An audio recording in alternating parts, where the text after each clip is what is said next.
Desde que estaba iniciando la escuela primaria, los niños lo miraban con desprecio, hasta asco en algunas ocasiones. Era un niño que había nacido con un tumor benigno, el cual poco a poco iba deformando su cabeza. Toda su vida en primaria estuvo llena de insultos y apelativos para nada agradables. Lo curioso fue que desde pequeño sentía placer, gozo, una sensación sublime al practicar la coprofagia.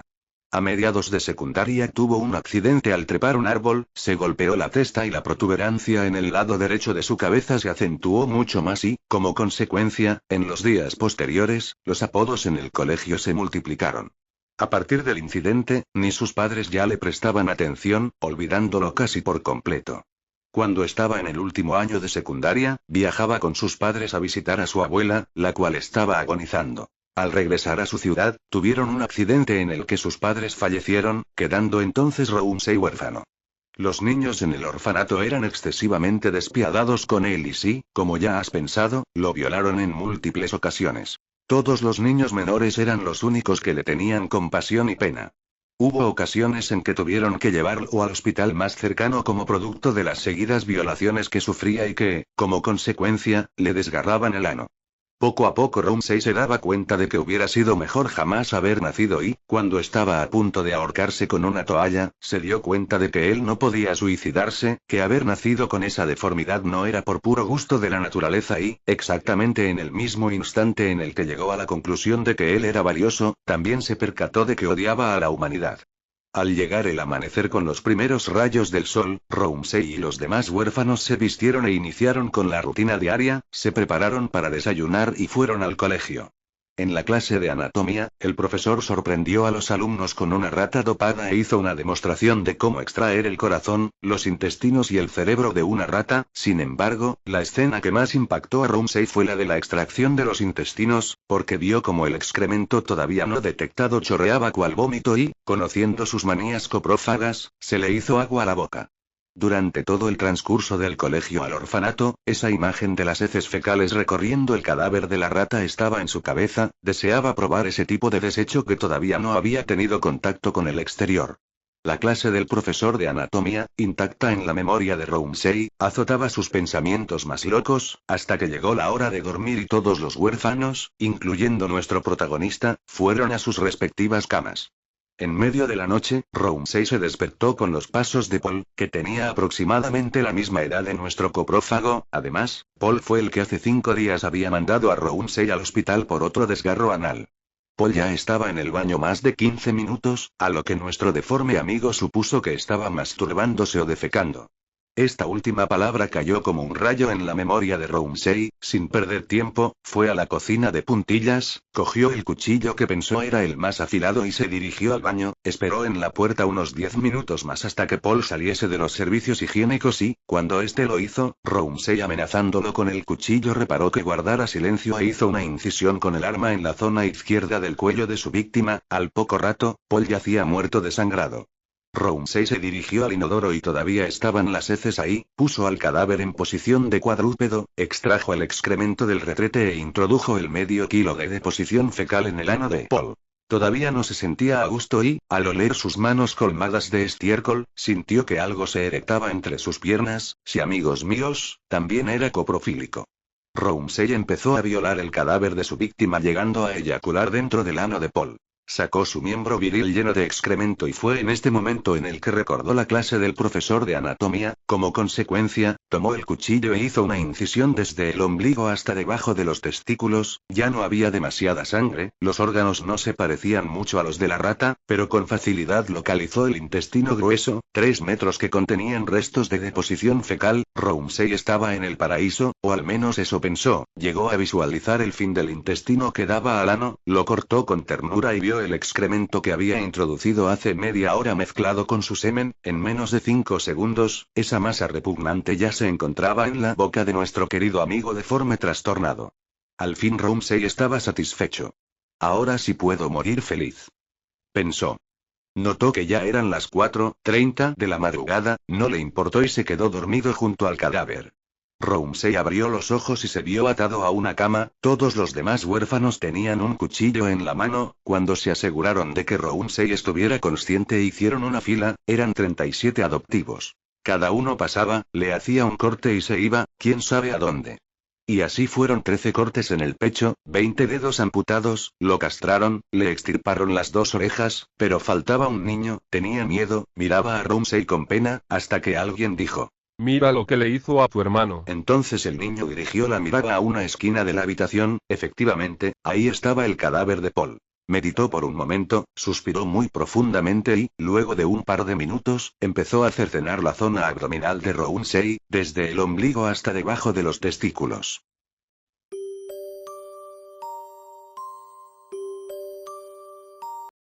No era diferente, no lo era, ¿por qué lo creí? ¿Una mentira nueva igual a la anterior, o eso quería ver? No podía ser verdad, no podía verlo de frente, tal vez me alteró y tomó ventaja de eso, claro, debía serlo, un engaño, como siempre. No necesito más explicaciones porque no las quiero. Sus ojos reflejan angustia, preocupación, un montón de nobles sentimientos que no conozco y por eso debe serle fácil jugar conmigo. Te odio. Le grité con toda la fuerza que me permitió liberar mi garganta. Permaneció a mi lado, no era la primera vez ni lo más dramático. En ocasiones me tomaba fuerte entre sus brazos hasta que yo desistía, cuando mi frustración terminaba y mis lágrimas se agotaban tan solo bajaba los brazos y dejaba a mi mirada perderse en la nada donde volaban mis pensamientos. Lo odio, lo desprecio, me repugna su existencia y aún así no quiere marcharse. Siempre dice que me ama y por eso no se aleja, pero ya no lo creo. Quiere hacerme sufrir, torturarme o desquiciarme, no se le ha ocurrido nada más que jugar a esto, esperar a que yo misma me mate, no conozco la respuesta y no importa cuántas vueltas le dé, no tiene sentido, como todo en la vida últimamente. Yo juego a odiarlo y él juega a quererme cuando la realidad es inversa. Mientras más lo amo, más me odia, por eso estúpidamente creí que si lo odiaba me amaría, pero es como si leyera mis verdaderos sentimientos y solo tratara de divertirse a mi costa. No puedo perdonarle, o esa es mi posición en el tablero, en realidad, ¿será él quien deba pedir perdón? Eso aparenta porque casi me mata esta vez. Lloraba desconsolado en el hospital. Era una víctima más en un trágico suceso que los médicos creían a medias. Sé que debo salir de esto, pero un sentimiento me inunda al mirarlo, el deseo de algo que solo de él puedo conseguir. Venganza. A veces trato de verlo desde su perspectiva. Tal vez se sienta como yo, lo mejor sería alejarnos el uno del otro, eso pensé muchas veces, ya perdí el número de mis escapes. Tan cerca de ser libre y no puedo evitar mirar hacia atrás, no es que no sepa cómo huir de él, me doy cuenta que en realidad no quiero e igualmente él me ha abandonado pero siempre regresa con alguna excusa, soy tonta por dejarlo regresar. Soy tonta por mantener esa enferma relación que es nuestra vida y no podemos dejar. Una nueva jugada, él se comporta indiferente. ¿Acaso hoy no te arrastrarás, perro asqueroso? El silencio se apoderó del lugar y por primera vez en mucho tiempo deseaba escuchar cualquier sonido que proviniera de sus labios. Una fría mirada me retaba y exaltó mi corazón, era un extraño lenguaje entre nosotros, así que me acerqué a él, me tomó bruscamente para plantarme un beso apasionado, me resistí hasta que se separó unos centímetros, la necesidad invadió mi cuerpo y ahora yo me lancé a él con un brusco beso.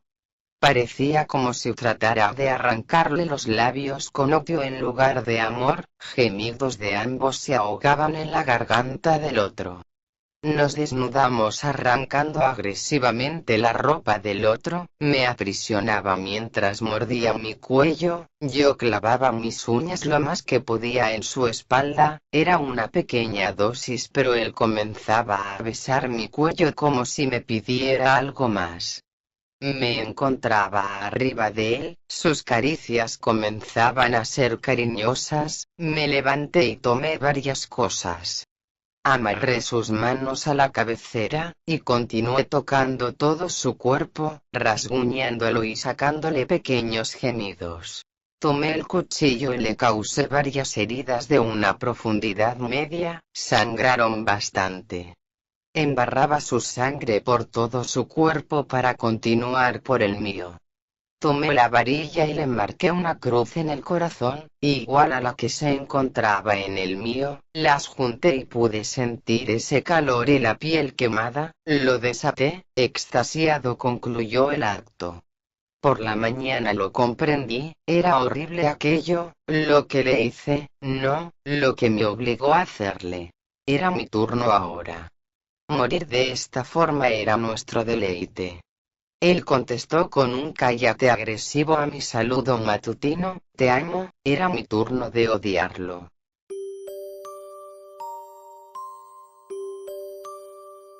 A mi padre nunca le ha gustado la Navidad. Bueno, no es que no le guste, es solo que nunca quiere festejar la Navidad con una cena navideña.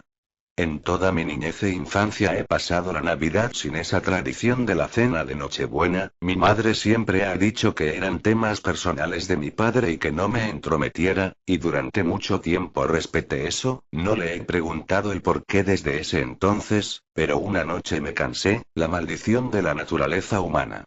La curiosidad me abatió y finalmente me dejé llevar, justo en Nochebuena, se me ocurrió preguntarle. Papá, ¿por qué no podemos celebrar la Nochebuena con una cena? Impactado por la pregunta, no dice nada. En ese momento, pensé que no me diría nada y que dejaría la conversación hasta ahí, pero me sorprendió ver que él estaba de acuerdo en decirme la verdad. Ahora no sé si fue un error el preguntarle, yo creo que no, porque desde ese entonces estamos más unidos que antes. Supongo que, en cierta forma, valió la pena el preguntarle, aunque me dejaría con la duda existencial de qué hay más allá después de la muerte. Luego de tomar asiento enfrente de él, me sirvió una taza de café de la típica marca barata y comenzó a hablar, yo tomé el papel del oyente. Recuerdo exactamente todo lo que sucedió esa noche de Navidad en el 86. En ese entonces, solo tenía 14 años, ahora soy un viejo de 48 años y, aún así, no logro hallar lo que en verdad sucedía ni el porqué de eso, pero, desde ese entonces, no me ha gustado la Navidad. Año 1986, era víspera de Navidad, mi madre estaba preparando la mesa para la cena con toda la familia. Mis abuelos, mis tías, mis tíos, mis primos pequeños y los de mi edad. Todos reunidos en esa mesa disfrutando de la fría noche de Navidad, cálidos en un mismo techo, el olor seductor del banquete navideño me reconfortaba y me emocionaba. Mi hermana pequeña, tu tía Lucky, solo estaba interesada en los regalos que recibiría esa noche. En ese entonces, ella solo tenía 4 años y era como cualquier otro niño en Navidad. Aunque había algo que me desalentaba, mi padre no estaría para la cena, llegaría después de que todos los invitados se fueran, pues su trabajo lo solicitó para un viaje de negocios en una ciudad la cual quedaba a 7 horas de viaje, y era para esa misma noche, pero prometió que llegaría lo más rápido posible y que iba a traer el disfraz de Santa. Me imaginé que mi padre querría impresionar a los niños de la cena o, en otro caso, solo a tu tía, así siempre ha sido, siempre trataba de dar la mejor impresión. La mesa ya estaba lista, todo en su respectivo lugar. Luego de unos minutos, habían llegado los invitados, toda la familia reunida nuevamente como era costumbre en cada año. Mis tíos llegaron junto a mis primos, Peter, el más pequeño de mis primos con solo 6 años de edad, y los otros, Alex de 15, Juan de 12 y el mayor de todos nosotros, Brian de 17, mis abuelos llegaron después y, como siempre, llevaban regalos para mí y para tu tía Lucky. Luego de recibir y guardar esos regalos todos tomamos asiento en la mesa, era lo usual, primero oración y dar gracias, luego mi madre dio la noticia de que mi padre estaría ausente esa noche, luego eran los chismes e historias de mis tíos y tías, mientras que mis primos y yo estábamos hablando, diciendo todo tipo de chistes e incluso algunas historias de terror. En algún momento, nos llamaron la atención debido a que no debíamos contar historias así en la mesa y menos en Navidad, sin más vacilación, nos sirvieron y luego comenzamos con el festín navideño. Sin mentir, era delicioso. Hace tiempo que no recuerdo el sabor de la comida que hacía tu abuela, era un manjar divino, como decía mi padre, tu abuelo. Luego de la cena, mi mamá guardó un plato a mi papá y, finalmente, comenzó la reunión entre adultos mientras que mis primos y yo contábamos historias de terror para distraernos. Por supuesto, mi madre nos permitió hacerlo debido a que los adultos estaban en la mesa hablando sobre sus cosas, así que nos dejó contar nuestras historias de miedo.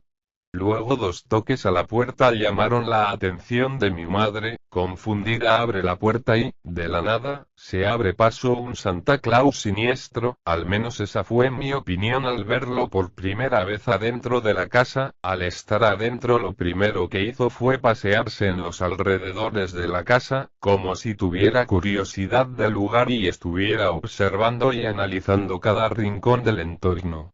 Cuando lo vi, lo primero que pensé fue, ¿ese es el disfraz de mi padre? ¿Acaso no pudo encontrar algo mejor? En ese momento algo no me parecía normal en ese disfraz de Santa. Luego de pasearse por la casa, fue a la sala y vio el sillón donde mi padre se sentaba los domingos a ver televisión, y se sentó sin más como si ese fuera su sillón, allí se quedó durante la velada de Nochebuena, no se movió ni habló durante varias horas, solo se quedaba mirando a la nada sin reaccionar. No fue hasta que a una de mis tías se le ocurrió la brillante idea de tomarse una foto en el regazo de Santa. Al escuchar esa loca idea de parte de mi tía completamente ebria, me negué inmediatamente al igual que mis primos mayores que, al parecer, tampoco se confiaban de ese excéntrico Santa Claus. Los únicos voluntarios en la cena eran Lucky y Peter, quienes se sentaron de forma obligada al regazo de Santa. Peter parecía calmado, tranquilo y despreocupado como un pequeño niño normal, pero tu tía Lucky estaba inquieta e incluso lloraba de pavor y miedo al ver a ese horroroso Santa, berrinchaba y pataleaba para salir de esa forzosa situación. Finalmente, cuando Lucky se calmó un poco, mi tía rápidamente sacó la foto que, hasta el día de hoy, me sigue perturbando en mis más oscuros sueños. Mi madre agarró a Lucky inmediatamente, y cuando ella se encontraba en los brazos de mi madre se calmó, de hecho, luego de unos minutos, se había quedado completamente dormida. Luego de ese extraño comportamiento de parte de tu tía Lucky, todos nos fuimos sin decir nada más. Me despedí de mis primos los cuales estaban tan confundidos como yo por esa sensación de que ese no era un Santa normal. Al ver la cara de temor y confusión de mi madre, supe que ella tampoco sabía acerca de ese Santa, ella sospechaba, al igual que yo, que ese sujeto no era mi padre. Finalmente, todos mis familiares se fueron y mi madre cerró la puerta delicadamente, como si ella no quisiera hacer un paso en falso que alertara al hombre que estuviera sentado en el sillón favorito de mi padre. Luego, ella se dirigió al teléfono más cercano para llamar a la policía. Justo cuando lo tomó, el sujeto con disfraz de Santa Claus se levantó violentamente del sillón y, en la bolsa de lana roja que no me había dado cuenta que traía hasta ese momento, sacó un regalo, un enorme regalo envuelto en papel de color carmesí y un listón verde muy bonito, lo dejó cerca del árbol de Navidad y se fue hacia la puerta principal, la abrió y salió de la casa para luego desaparecer en el oscuro abismo de la noche fría y melancólica navideña acompañada de villancicos y cascabeles sonando por el ambiente. Por pura curiosidad, me dirigí hacia el regalo, el cual lo comencé a abrir con cuidado y dedicación.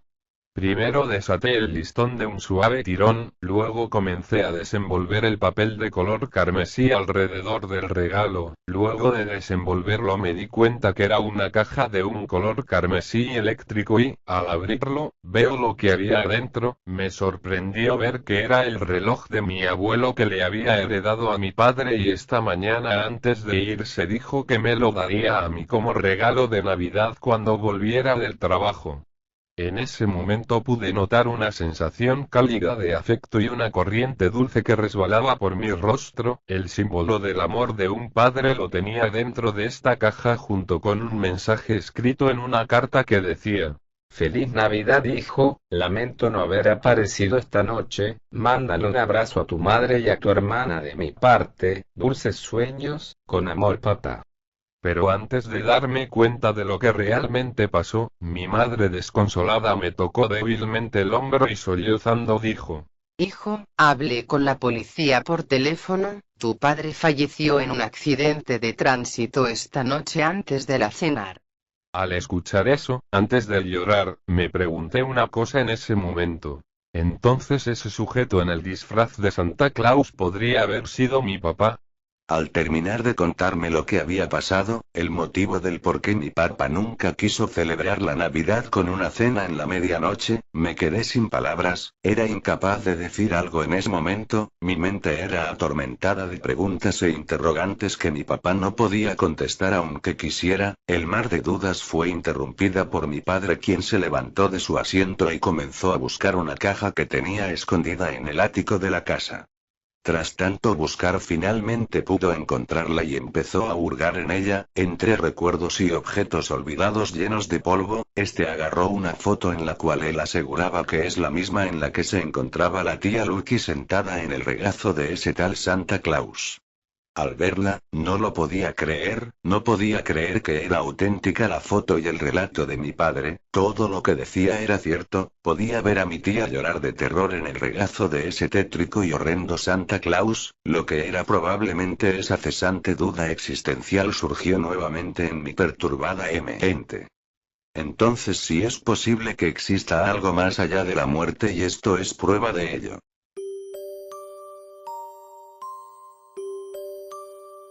Cuando llegué a cumplir los 17 años, nunca imaginé que mi vida cambiara para siempre. Yo no era un chico prometedor con buenas calificaciones, al contrario, casi siempre pasaba de milagro.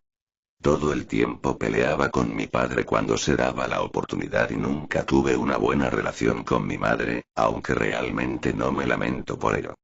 Mi madrastra era la única que se comportaba como una verdadera mamá para mí, siempre me apoyó en los momentos más horrorosos de mi vida, nunca alzó su voz conmigo y siempre me cuidó. Cuando llegó el regreso a clases después de las vacaciones de verano, comenzaría la trayectoria de una de las tragedias menos inesperadas de la escuela. En ese tiempo, mi mejor amiga era una mujer a la cual yo amaba tanto. Entre nosotros nunca creció una relación de noviazgo, pero sí una de hermanos, ya que cada uno tenía la confianza de hablar temas de las cuales no hablábamos con cualquiera. Ella se llamaba Dennis, un nombre que muchos no utilizaban ya que tenía un apodo muy famoso que ocupaba su lugar. Cara Agrietada era el apodo que daba honor a la cicatriz que ella tenía en su rostro colocada en su mandíbula. Parecía que alguien a propósito hubiera hecho una cortada muy profunda iniciando desde el labio inferior hasta el final de la barbilla. Aunque en la escuela no la molestaban mucho por su peculiaridad, su familia siempre la recriminaba como si lo que le pasó se lo hubiera merecido. Me di cuenta de esto mientras más me acercaba a conocer a su familia. El padre era alguien muy ausente en la vida de Dennis, su madre tenía un pésimo humor y siempre la encontrabas consumiendo drogas, y de sus hermanos, ni hablar. En un tiempo, mi mejor amiga empezó a tener comportamientos muy raros. Empezó a estar alerta de su alrededor, desviando la mirada a diferentes direcciones, como si buscara a alguien que la seguía. También la encontraba cansada, distraída y nerviosa, pero lo que más me llamaba la atención fue que ella no dirigía la mirada a los espejos ni ventanas. Llegó a tal punto casi llorando, confesándome que sentía que alguien o algo la perseguía y atormentaba todo el tiempo. Lo describió como una criatura alargada de rostro blanco. Claro que al principio pensé que era una persona que quería hacerle daño y no hallaba la manera de decirme, pero ella aseguraba que no era de este mundo. Yo empecé a sospechar que ella empezaba a sufrir de un trastorno mental, o que su familia la estaba abusando, algo que no me dejaba en paz ya que no sabía reaccionar ante esta situación. Los días empeoraron trayendo con ella moretones en su cuerpo y una pésima alimentación. Sin darme cuenta, ya estaba actuando de manera desesperada por la impotencia, lastimando a la única persona que consideraba madre después de un ataque de ira. ¿Cómo se suponía que hiciera mientras veía a mi mejor amiga volverse loca? 24 de abril, mi cumpleaños. Me encontraba en el piso 4 de la escuela junto a Dennis, fue cuestión de segundos verla recargarse en el barandal atorando su pierna entre los tubos colgando un poco su cuerpo hacia atrás. ¿Qué haces? Pregunté con tanto miedo que no pude moverme por el miedo a causar un accidente. Perdón, pero he decidido ir con quien me ha atormentado todo este tiempo. No hay otra solución, te amo. Fueron las últimas palabras que escuché de ella antes de verla en las escaleras de la escuela con sus últimos alientos cubierta de sangre alrededor de la gente. Hasta el día de hoy no puedo dejar de recordar cómo decía, en intento de defenderse de las miradas de los demás, que no mirara su mandíbula. Cuando pasó un año, un compañero de mi clase había desaparecido por completo, era un compañero que siempre hacía bromas sobre la mandíbula de Dennis sin intención de ofenderla. Fue encontrado debajo del escenario de la escuela sin mandíbula. Al principio pensé que era mera coincidencia, sin embargo, meses después, fueron encontrados sin vida en diferentes partes de la ciudad. La familia de ella, no tenían mandíbula. El caso empezó a tomar una alerta por las calles abriendo una investigación profunda, ya que las víctimas estaban aumentando. Cada una de ellas no tenía mandíbula en sus cuerpos, decían algunos que parecía como si el asesino tuviera la suficiente fuerza para arrancarlas de su lugar. Actualmente, todavía han aparecido víctimas y el caso aún no ha podido resolverse, sin embargo, siento dentro de mí que la causante de este desastre fue mi querida amiga después de irse con quien la estaba atormentando.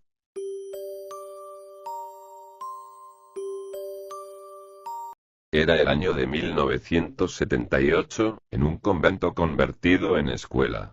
Nuestros personajes. Una generación de niñas de lo más traviesas, según declaraciones de las monjas que dirigían dicho convento escuela.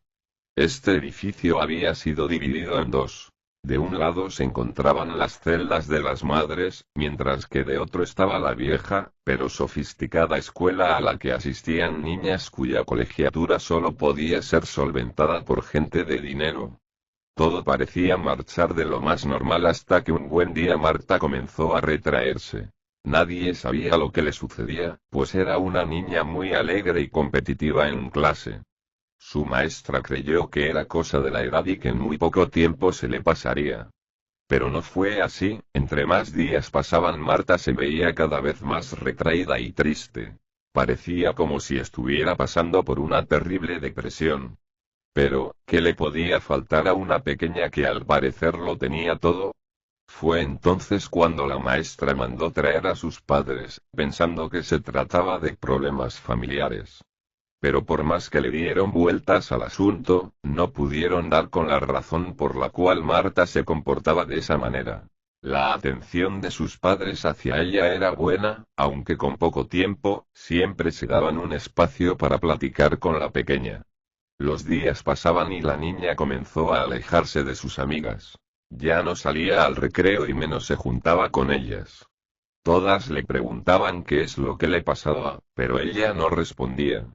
Finalmente, Carla, quien era su mejor amiga, intentó ayudarla, pero sabían muy bien que para hacerlo, lo primero era averiguar qué era lo que estaba pasando.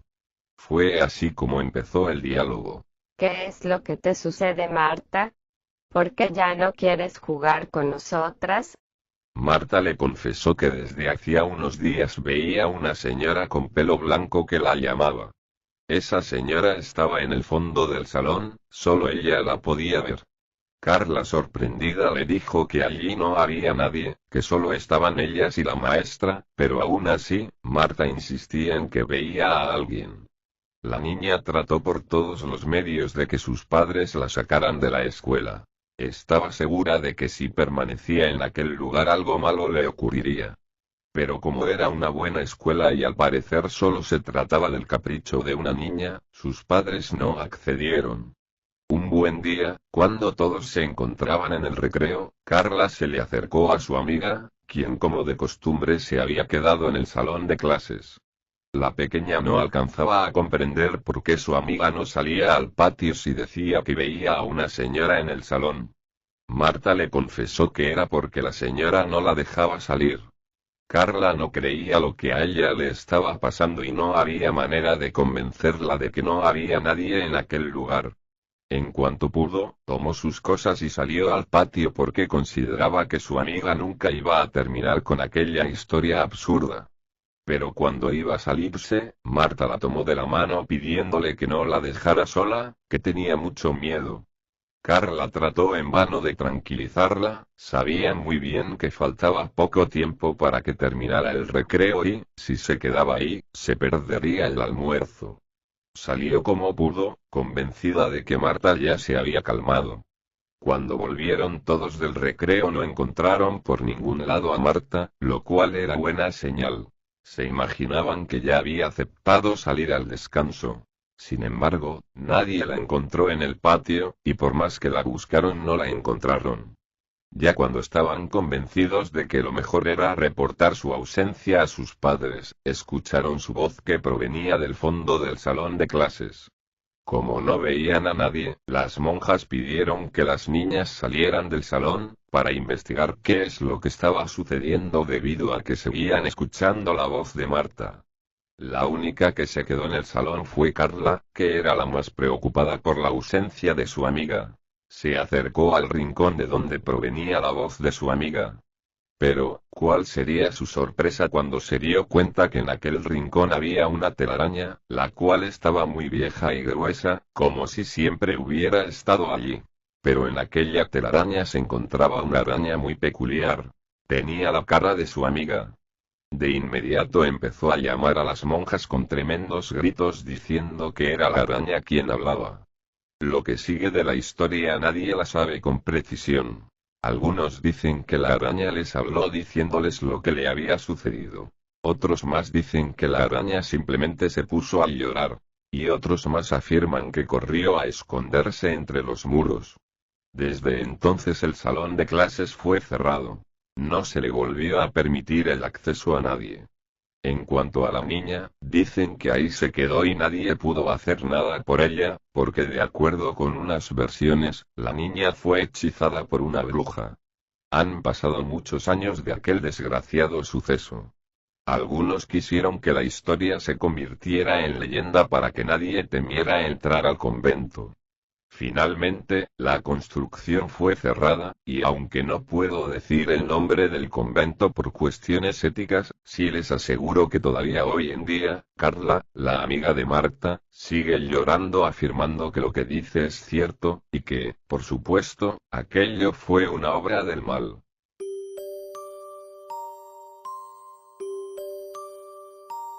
La muerte, ante ella todos somos iguales, pero a veces se llega a la gente muy temprano. Mi bebé, mi amado hijo, sin tan siquiera haber podido ver su rostro, escucharlo llorar en el parto, murió.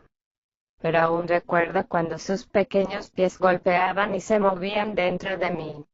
Recuerdo a mi madre acariciar mi cabello, darme abrazos, conversarme. A mi padre ser amoroso, servicial, él hacía todo lo que estaba a su alcance por nosotros. A los únicos seres a los que he querido de verdad, los traicioné. Me enamoré de un chico, para la decepción de mis padres, me fui de casa, mi padre murió de depresión y mi madre, por sustentar la casa, murió en su trabajo. Esto lo acabo de saber hace una semana. Llevaban años muertos y yo, su única hija, ni siquiera estuve en su funeral. Terminaron siendo tirados a una fosa común, en la cual ahora están irreconocibles. Ni siquiera les podré dar sepultura. Él arruinó mi vida, prometió amarme pero solo estaba conmigo por lo que le podía dar. De eso me di cuenta ahora cuando quedé embarazada. Él se puso histérico. Solo lo quería abortar, logré separarme de él, pero igual logró encontrarme y, de un solo golpe, le quitó la vida a mi amado bebé. Él está en la cárcel, pero no es suficiente, arruinó mi vida y, si no fuera por él, no hubiera dejado a mi familia, además mis padres estarían vivos y no hubiesen tenido que sufrir por mi hijo. Pronto mi remordimiento acabará, el cuchillo toca mi piel mientras mis venas se destruyen al paso del instrumento y mi sangre sale como mi conciencia de mi cuerpo. Los días son tan tristes sin gente, suelo observar hacia afuera y verlos, tan alegres, ojalá yo pudiera estar así. La misma rutina, la misma gente, los mismos reclamos, el mismo atardecer, el mismo amanecer, antes me parecían mágicos, ahora son tristes, pero hermosos. El atardecer, su penumbra cubre el valle, los árboles, las flores tan bellas en la penumbra presenciarán mi muerte. El silencio del valle parece estar adecuado para este momento. Recuerdo a mi familia cuando estábamos aquí, cuando cenábamos en este valle. Me estoy consumiendo, cayendo entre hermosos recuerdos, pero también en mis remordimientos y temores.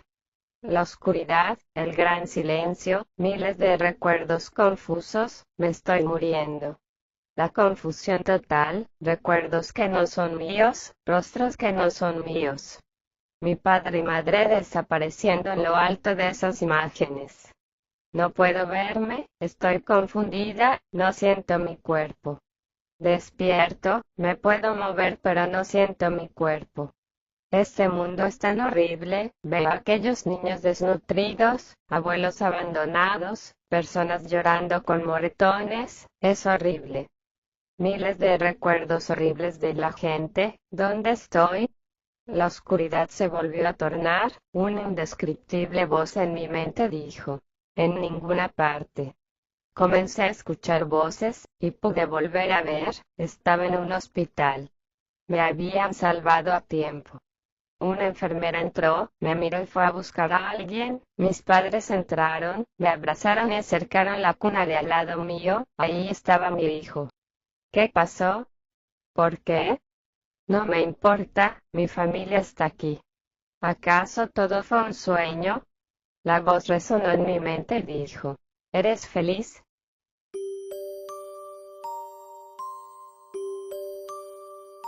Sé que no es normal. Mis padres viven en una casa de 2 horas de distancia de la mía. Los puse allí porque estaban teniendo problemas, estaban irritables, y simplemente no disfrutaban de sus vidas. Pensé que era un buen gesto enviarlos lejos de sus vidas normales. Al principio no pensaron que fuera una buena idea, lo sabía por todos los gritos. Pero funcionó, afortunadamente, porque ahora están más cerca que nunca. Siempre están el uno por el otro. Siendo el buen hijo que soy, los visito a menudo. Traigo esta pelota de tenis porque eso es lo único con lo que realmente pueden jugar. No quería que los demás pensaran que eran malos padres. Así que me aseguro de que los vean jugar a atrapar la pelota con su hijo de 14 años. Ya sabes cómo va el juego, se la lanzo a ellos, y ellos me la devuelven. Mis padres no son los mejores compañeros de juego, pero siempre me devuelven la pelota. Para ser franco, es bastante aburrido, pero ayuda a aliviar la culpa de enviarlos lejos. Sé que ellos también se aburren, pero están mucho más tranquilos ahora. El juego dura aproximadamente 1 hora. Hasta que su cuidador se acerca. El cuidador permanece en silencio detrás de mí la mayor parte del tiempo, viéndome jugar con ellos durante unos segundos. No me detiene al instante, lo que es agradable viniendo de él, aunque puede que simplemente esté cansado. Puedo sentir su mirada triste al vernos. Luego rompe el silencio con un suspiro, seguido de chico, te dije que no lanzaras pelotas a esas lápidas. Bien. Beso a mis padres y me marcho. Esa es la rutina.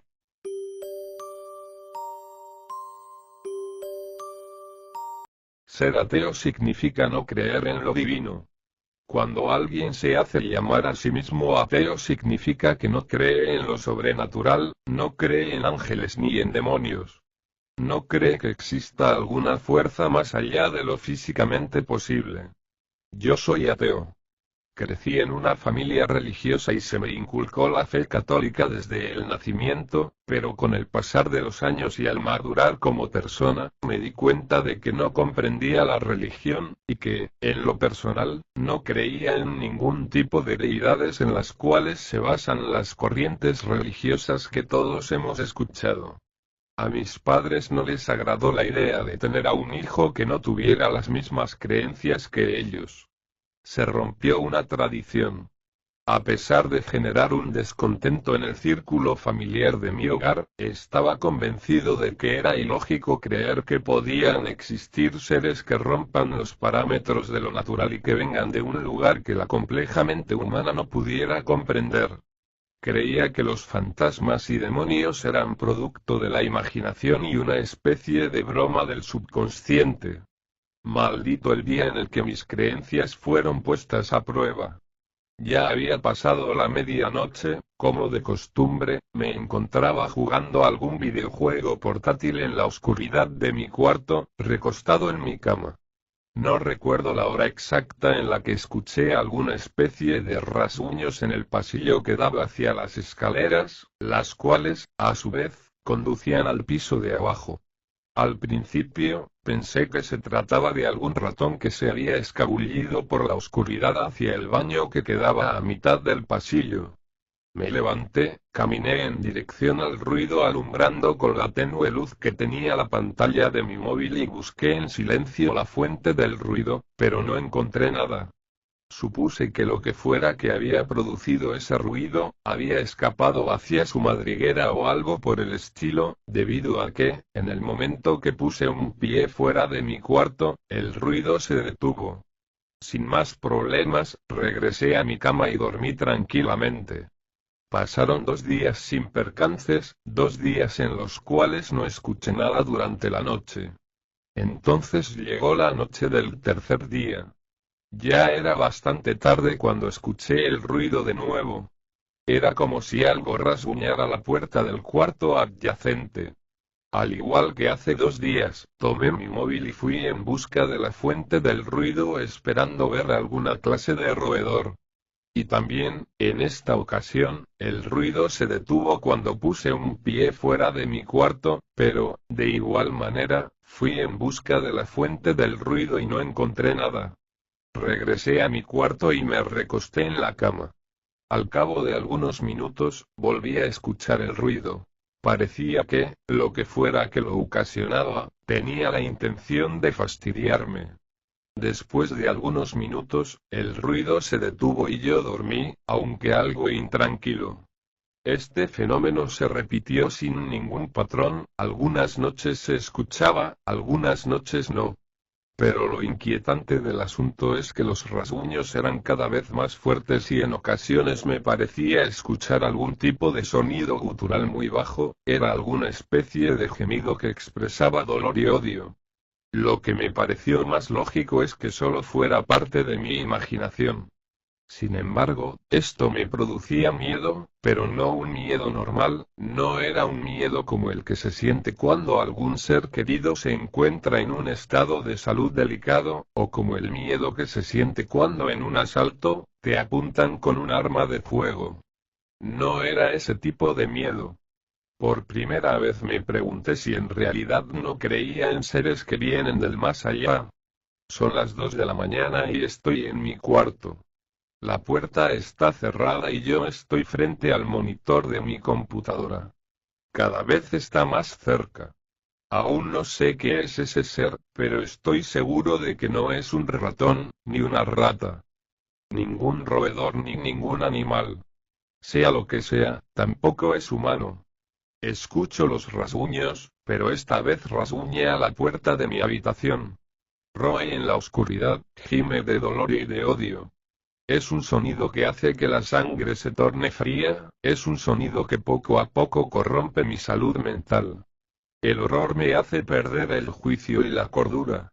Se quiebra mi razón y hago lo único que en este momento tiene sentido, escribir lo que pasa. ¡Qué momento tan jodido para ser ateo!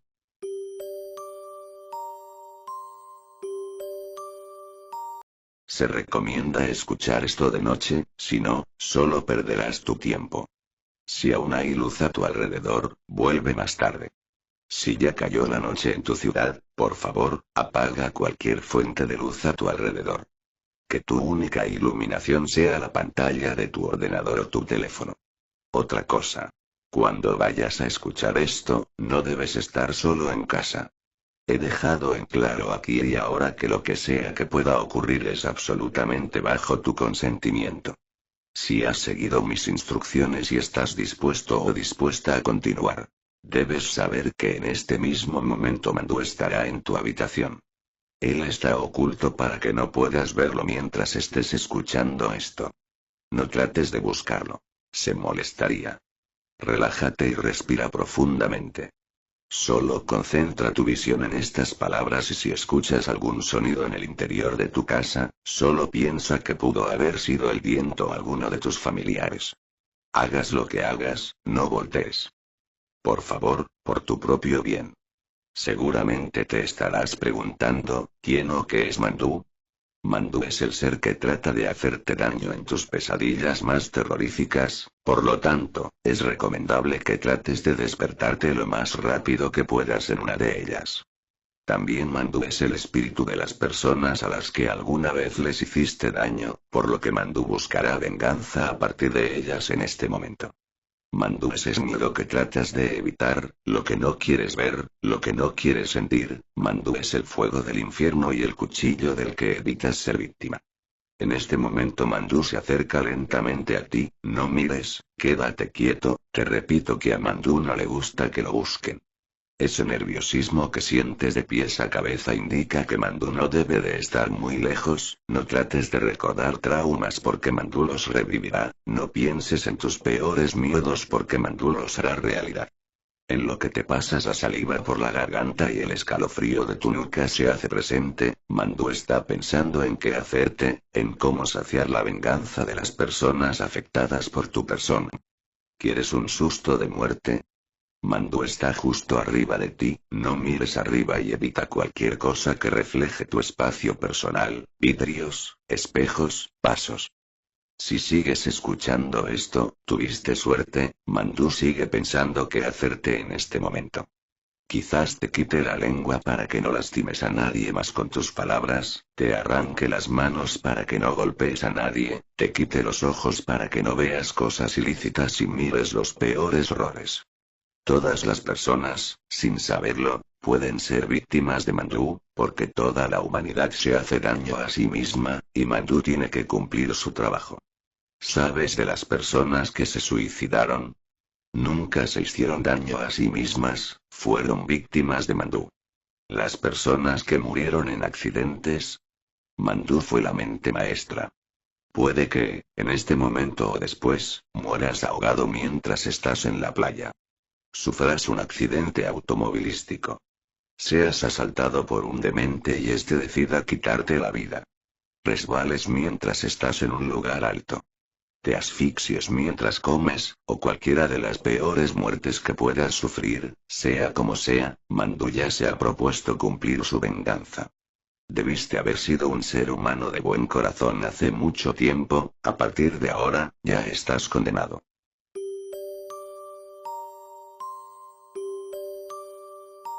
Miré para arriba de nuevo, donde las nubes, y me di cuenta de lo que estaba haciendo. No me venía inspiración de nada y decidí levantarme antes de que sonara la bocina. Con tan poca edad no me sale, así se supone que debería ser, es la fascinación que tengo, que no puede enmarcarse 100% así, ya que es algo que leí y lo tengo suficientemente claro. Estoy seguro de que hay más maneras de ser libre, pero esta es la que elegí. Fui a mi casa, mi madre me saludó con un beso en la mejilla y me agradeció el haber venido justo después de preparar el almuerzo. Una ingenuidad intransmisible le dijo que sí, y negó con la cabeza. No lo notó. Comí. Notaba el pinche del tenedor rozando mi lengua, fantaseando que estén en mis brazos. Algo que sin duda debería probar, se siente muy bien ludir la locura de uno. Los demás locos no saben que lo están, pero yo sí, los enviaré a dormir pronto, ese es mi sueño. Cada noche antes de dormir postrado en la silla escribo en palabras los mares de saliva que salen de mi boca al hablar de él, frotándose con mis partes para luego arroparme para una buena noche. Los ojos blancos y la boca cortada de tanto succionar su cuchillo. Puliendo mi inglés sensual le dedico las cartas cuando me convierta en un discípulo o en una mínima parte de lo que representa. Son esos momentos de extrema felicidad por soñar ser algo. Yo represento algo y lo sé, los demás se están dando cuenta. Si puedo diferenciarme podré dejar la marca que el tiempo y las personas deformaron de él. Lo convertiré en algo positivo para enaltecer nuestro simbólico vínculo. Un movimiento repetido con las manos hacen acordarme de él todo el rato, incluso cuando mi madre me ve con el ordenador a altas horas de la noche y me ordena ir a la cama. De cabeza contra la almohada a tragar aire a lo loco haciendo de mi boca un escarmiento puro que nadie podrá escuchar. Más me excita saber que los chicos de mi edad son tan diferentes que aquí soy el único fenómeno.